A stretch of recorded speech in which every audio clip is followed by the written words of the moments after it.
Good morning and welcome to another one of our series of webinars called Pulling Back the Curtain.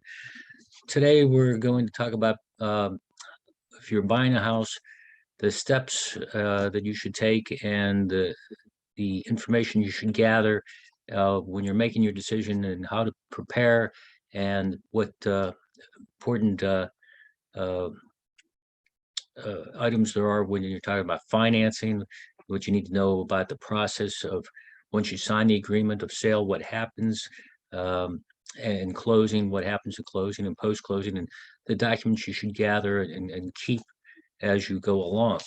So if you've got any questions, please feel free to enter them into the chat and we'll try and answer them as we go along. It's kind of a lot of slides here today. I'm going to share my screen with you.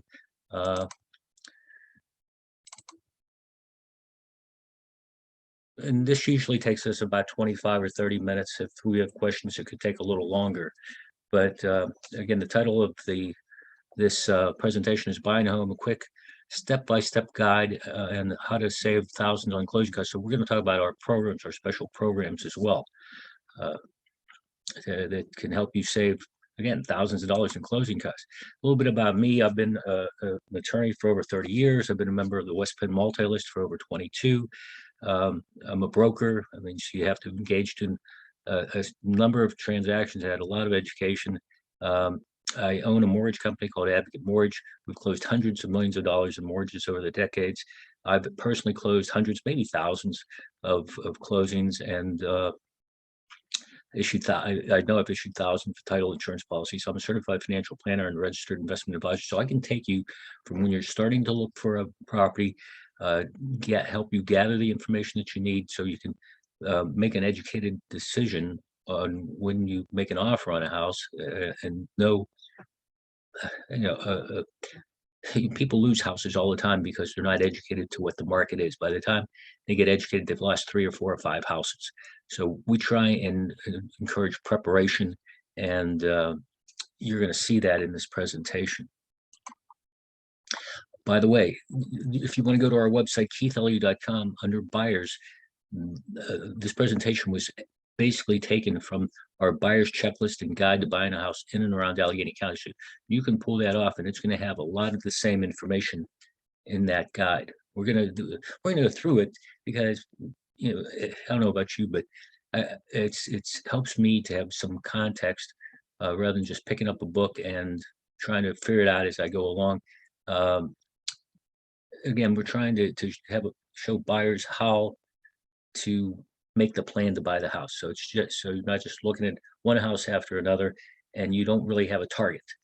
Okay, the whole key is know what you want to buy, know how much that's going to cost in the market, and once it's there, when you see it, you don't want to lose it.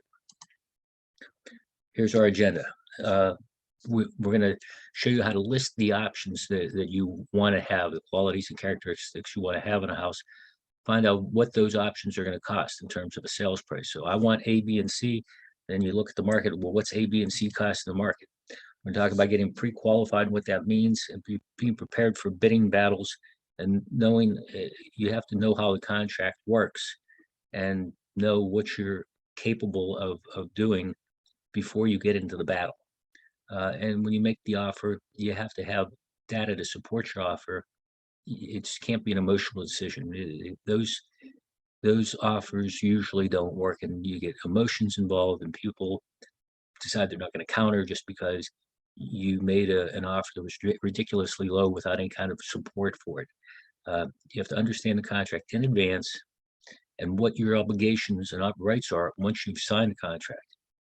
In the process, there's a whole process that's all compact within usually 60 days or less. What happens at the closing, what happens after you close, and we're going to talk again at the end about our special programs that can save buyers thousands in closing costs. So you're thinking about buying a house. So when you go shopping, the store, usually I have a checklist. I know what I want. Do I always stick to the checklist? Not always, but I've got a plan. And so our checklist, our guide has 26 factors. That's not necessarily to tell you that that's all the factors, but I think if you go through those, and we're going to go through some of them here, you'll get the idea of, oh yeah, that's important to me, or maybe that's not as important, but I do want this. So, the travel distance to your work, how big of a home do you want? Do you want access so that you can get in, so it's a level entry, or do you mind steps? I mean, if you're an older person, the older folks usually don't like steps. They want to try and buy a ranch or something. It's all on one level. Is if the house is on a main road, is that okay? Do you want a front and back porch? And what happens if the house needs some repairs? Are you okay with buying a house that needs some repairs? Again, these are not all of the factors, but these will give you an idea of some, and the guide gives you a whole lot more. So, you want to go to our site, pull off that guide, and it will help you go through this preparation process. So once you find, you make your list of what your wish list is, okay? And if you would give us those factors, then we can research the multi-list and see what actually is sold. So what sellers are actually getting paid. And we can do that for the last 6 months, last 12 months. And then, so we know what that's going to cost you. And then we go to what's on the market now, what's in the grocery store now that we can buy. And if you see something that kind of fits your criteria, we encourage you to drive through that neighborhood, drive through in front of the house, take a look at it. And if it's acceptable, because we go on a lot of appointments, we found that if you don't go and see it, we pull up in front of a house and the house is automatically excluded because people don't like the curb appeal. They don't like the neighborhood. They don't like the street. So to use your time efficiently and to see as many houses as you can at one time, it's worth taking the drive past. And we're not telling you to do one at a time. We encourage you to, if you're in the market, what's on the market today isn't necessarily going to be on the market tomorrow. It's not like you can wait and I'll go look next month, because the house that you're looking at today is probably not going to be on the market next month.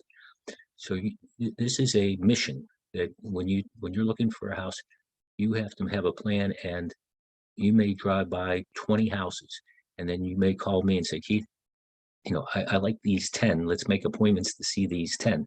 And that's really how you can get the best opportunity to buy the house that you want. Again, it's not the case that the sellers are going to wait for what if you decide you want to make an offer, they're going to take the first offer that they get and try and work with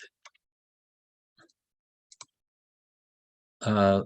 We can send you automated emails of homes that are coming onto the market. Once we know what you're looking for, we can set up an automatic email in the multi-list that will email you houses as they come onto the market. Third-party websites, the Zillows, the Realtor.coms, they're not going to get you this activities as fast as we can get it. We can let you know almost immediately when the property comes onto the market. So that's why you want to work with us.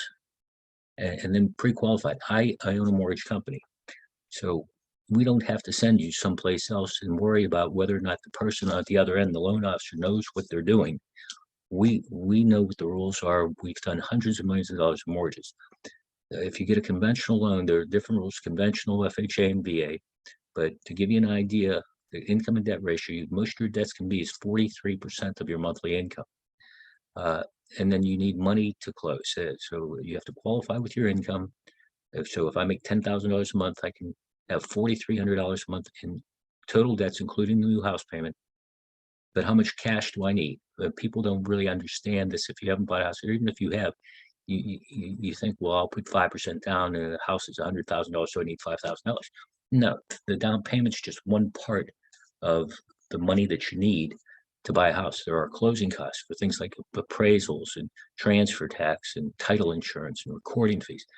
And then there are things called prepaids, which are real estate taxes and insurance. So there's 3 buckets: down payment, closing costs, and prepaids. So if you want to put 5% down, you may actually need 10, 11, or 12%. Again, there are ways to structure transactions, ways to finance some closing costs, but you have to get an idea of, okay, at least tell us how much cash you have in your bucket, your total amount that you have, and that way we know what options we can draw up for you. And if you think you've got any credit issues, you want to you can go to Equifax, Experian, TransUnion, pull off a copy of your credit report. Find out if you've got any late payments. If you've got deferred school loans, we have to count those. We have to, we need estimated payments, or we have to use on a conventional loan. We can use 1% of the loan amount. Again, I own Advocate Mortgage Services, so we can give you the advice that you need to help you get financed. You don't have to worry about running around to other places. We have very competitive rates. The guide, again, gives you more detail about the documentation that you would need to gather in order to get a mortgage. Income tax returns, pay stubs, all that stuff. Structuring, as we mentioned, there are different ways that we can help structure the transaction so you qualify for what you want to qualify for. Sometimes we tell people, hey, look, you qualify for X, and they say, well, that's way more than what we want. That's a good thing. But sometimes people come to us and they want to qualify for a little more than it fits under the guidelines. So we have to try and do things like raise the sales price a little bit and ask the seller to pay that back to you toward your closing costs. Sometimes we need to get a co-signer, or sometimes if you have a family member that can give you a gift to help you buy the house. Now, it can't be conditioned upon you paying them back, but if you pay them back, that's fine. They would have to just give you, a gift for purposes of buying the house that's unconditional, but there's nothing that says you can't give them back the money after. Co-signers, we encourage people that use co-signers to use them sparingly, like mother, father, sister, brother, with the idea that they're going to help you buy the house now, but you're not going to keep them on title forever, because bad things can happen to them and to you. If something happens, for example, we had situations where dad co-signs for son, dad passes away. In order for the son to do anything with the house, if dad's on the title, there has to be an estate opened up, and the son may have to pay inheritance tax on his own house. And if dad co-signs for the son and the son doesn't pay the bill on time, the mortgage bill on time, creates bad credit for the dad. So, there are pluses and minuses to having co-signers, but the big plus, obviously, is if that's what you need to qualify, then that's what you're going to have to do. Bidding battles. This comes into play. If you have a house to sell, those are harder deals to do. And if you're in a bidding battle, if I'm a seller and I have somebody who wants to buy my house, it's not contingent upon the sale of their house, and somebody that is, I'm going to take the one that's not contingent. So the question is, can you qualify to buy the new house without the sale of your house? And if you can, do you want to do that? Because you could end up with 2 or even 3 mortgages for a period of time, because you may need to get a home equity loan against your house, home equity line of credit, to use for cash to buy the new house. So you could have your current mortgage, a home equity on your house, and then the new mortgage on the new house, and you may have to carry that for a period of time. So again, if you're in a bidding battle and you want a house, you may take that risk and hope that your house sells quickly, so you don't really have to make 2 or 3 mortgage payments in a single month. We encourage buyers to make reasonable offers. Use the data. We're going to give you other recent sales. We're going to show you what is on the market. So you have to know what houses cost. And if you want to make an extremely low offer, if you don't have some kind of basis for it, you take the risk of turning the seller off to the point that they just won't even counter. They think that you're not a real buyer, and you're going to lowball them, and it's just going to be a problem with the negotiation all the way through. So have a basis. Keep it unemotional. Have other recent sales, so you can say, well, this house has the same number of bedrooms, same number of baths, is in comparable condition, has X, Y, and Z, you have X, Y, and Z, and it's sold for this. And that's why we're making this offer. And then leave it to the seller to come up with what comparables they have, what data they have. It says, well, no, my house is worth this, because look at this house. It's got all the same thing and the same thing, it's sold for that. That's how you make an offer, folks. You don't make an offer like, well, I can afford X. I mean, I have a seller right now that came up with a number that they want to sell the house for, and it's at the top of the market. It's higher. It's the highest priced house in the market, and it's based on what they want, or and it's not based on what the market will support, and it's a problem. You know, uh, we give advice, and sometimes people take it, and sometimes they don't.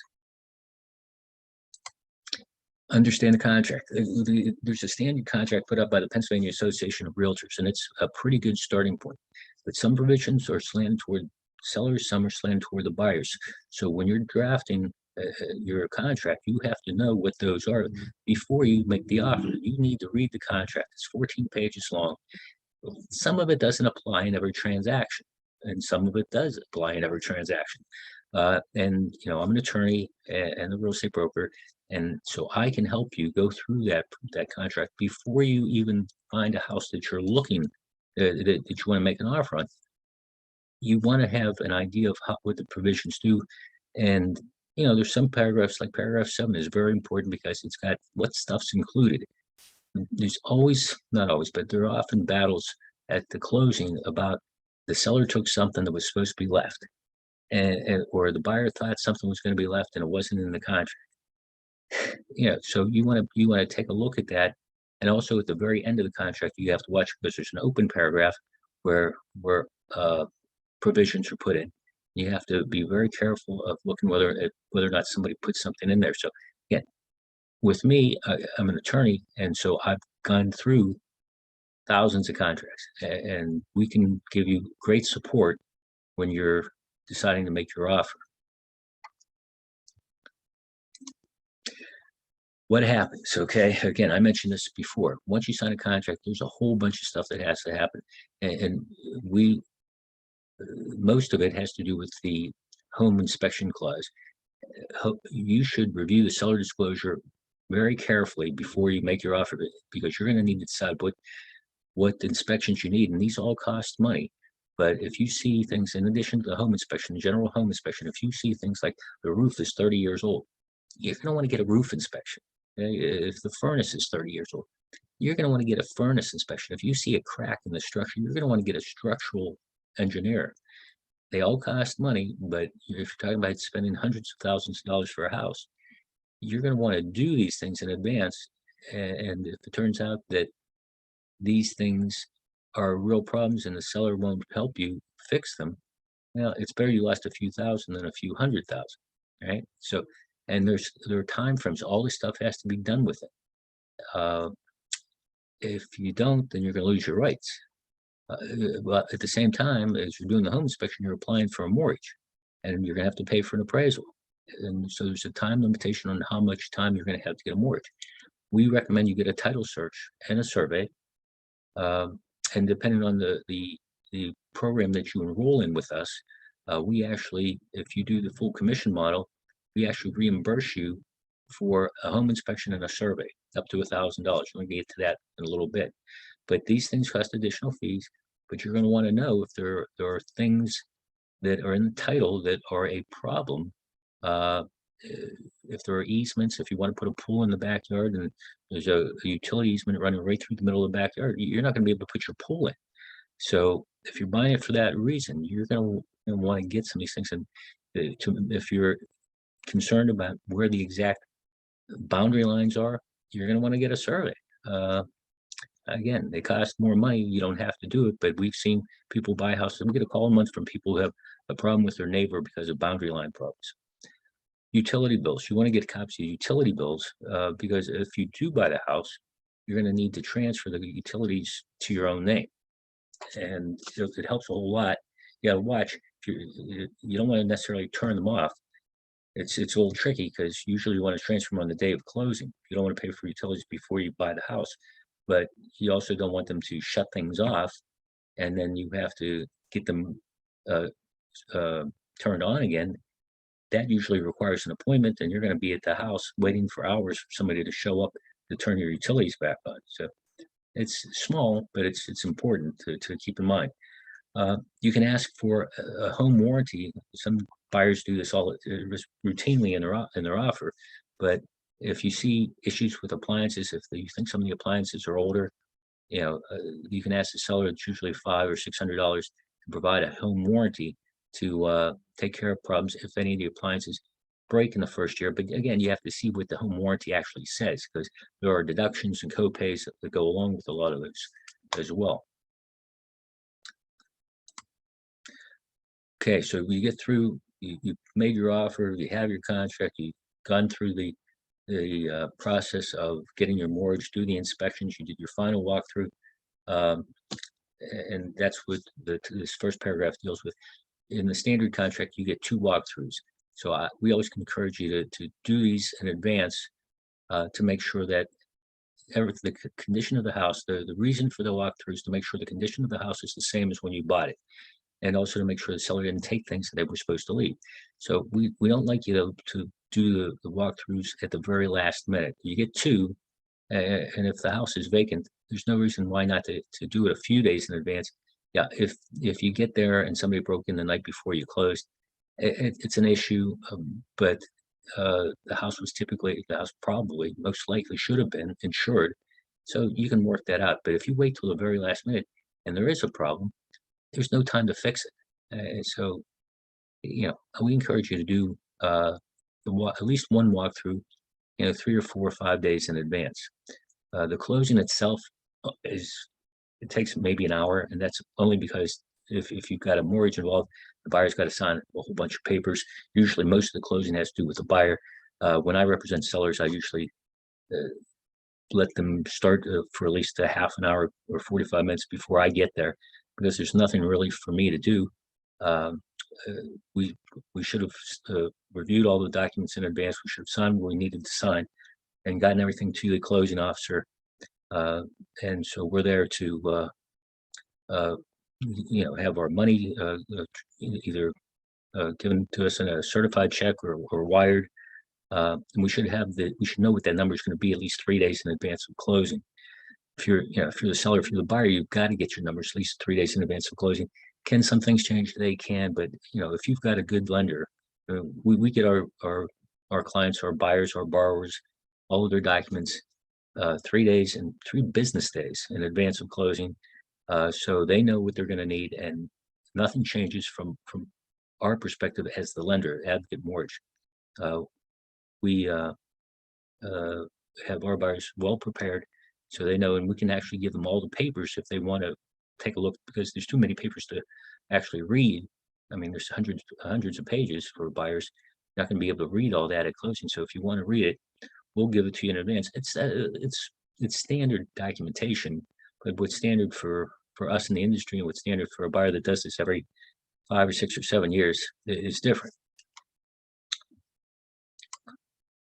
After closing, we suggest that you keep the files. You should have several files. You should have the file from the house that you're buying, the contract, the home inspection, the seller disclosure, if there's home warranty, utility information. You should have that in a file.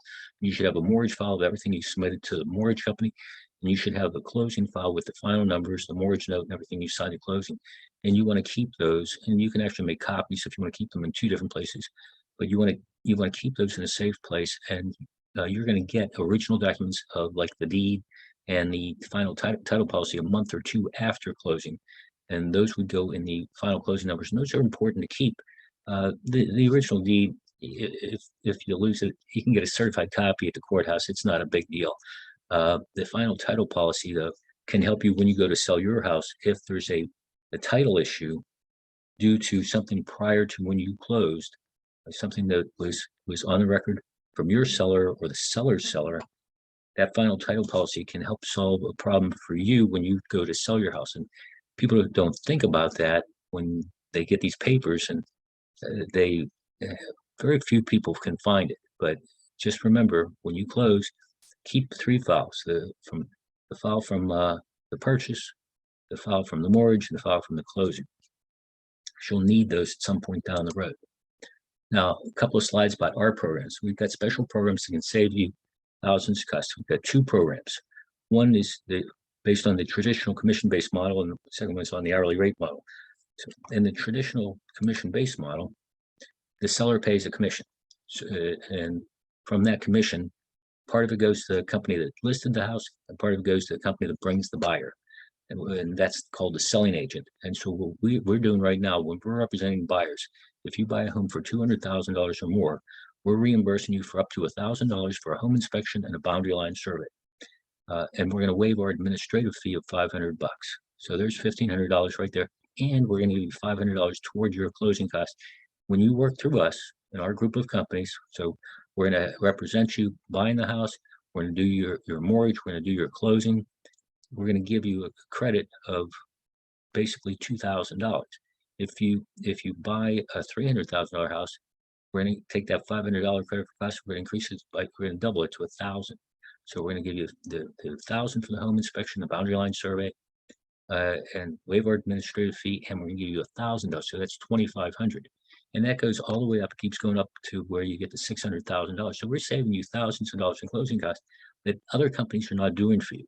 So we're not only giving you great representation, we're helping you through the process, which you can see there's a lot of steps here, a lot of information you have to gather and work through, but we're giving it to you and helping you buy the house, your credit for costs that you're not going to find it. At least we haven't seen any other company offering this kind of a program. Now we've got, people have been used to in the past just working with agents that work on commission. We give you the option. If you decide you want to pay us by the hour, so you're looking for a house and you're going to pay us by the hour, and the rates are very reasonable. It's $85 to $95 an hour, depending on the time frame, with a minimum of $1,500. So you're going to hire us, and we're going to help you through the process, and you're going to pay us by the hour as you go, but you're going to get the commission back. So, for example, on a $500,000 house, the commission's $25,000 if it's 5%. So if we're helping you as the selling agent, your agent, for the agent for the buyer, the seller would pay us $12,500. Well, we would give you the $12,500. So you may pay us if you're if we're working by the hour for you, and you use your time efficiently. Again, we're trying to give you this guide of what happens. We're pulling back the curtain so you see how the process works and what's involved and what kind of time's involved. And you'll know as you go along how much time you spent. And by the way, if you change your mind halfway through and you don't want to do that, that's fine. The money that you've spent is gone. But if you, from that point forward, want us to work in commission, we will do that. So it's not like you're stuck once you make this decision, but we found the buyers save thousands, and you can save. You can see if you get $12,500, if it takes us $2,500 of time, you could wind up with $10,000 to use to buy the house. That's not insignificant. I mean, that's, again, we don't know of any other company where you're going to get that kind of result, that kind of help. And these are, again, some details. With the rate, $85 to $95 an hour is a very reasonable rate because, I mean, you're going to pay plumbers. Not that there's anything wrong with plumbers, but you're going to pay plumbers more than that. And you're getting a broker who's not just a broker, but I'm an attorney. I've got the mortgage company and the closing company. So you're going to get an expert to help you at a very reasonable rate. And we have some rules and limits. If you want us to go out and look at houses, there's a 2-hour minimum. Again, we suggest that you do this in blocks where we actually plan a whole day of going to look for houses. We may look at 8 or 9 or 10 houses in one day. And so we may start at 9 in the morning, not finish till 5 or 6 at night, and just spend the day looking and taking pictures and notes so that we're prepared to, if there's a house we see, we know what's available on the market, we know what it's going to cost, and we're prepared to make our offer. And all the negotiations, you can decide on what service you want, but any negotiations with other brokers have to go through us. You can't negotiate directly with the seller. We've just found that creates a nightmare where we lose control over the transaction, and then there's a problem, and it's a problem we can't solve at that point. So we keep it contained where any interaction has to be between us and the broker for the seller. We can't even contact the seller we have to deal with the other broker unless the other broker gives us permission to contact their client, the seller, which typically they don't do. Yeah, and it's for good reason. Yeah, because you want to keep this as unemotional as possible. And whenever you deal directly, when buyers and sellers deal directly, problems happen. Now it's, we've just seen it too many times. Now, keep in mind that if you're talking to us and we're helping you with the mortgage, none of that's charged. You don't get charged for that. We charge for the real estate services only if you're paying us by the hour. So the mortgages are unrelated to anything in the mortgage process is unrelated to the buying process for our purposes of charging. And there's no charge for us setting up automatic emails for houses coming onto the market. So we're not going to try and nickel and dime you for things that will take us virtually no time to do. But the negotiations are the big thing. That's where you really need the help, and that's where our value really shines. So if you have questions, it's a lot of stuff we've just gone through, but if you've got questions, please visit our website, and you'll see tabbed with webinars on it. I'm not sure exactly what it's labeled, but it contains a lot of these webinars you can go through, and there are booklets on there, booklets for buyers and sellers. And if you want, call me at 921-7100 extension 13, or email me at keith@keitheliou.com, and we'll be happy to try and help and answer your questions and see if there's if there's a fit for you and I to work together. So thank you very much, and hope to see you at another one of our webinars coming up. We do these every Saturday on the Saturdays that we're not on KDKA radio. We're on KDKA radio once a month at 8 o'clock on a Saturday. So thanks a lot. Hope to see you soon.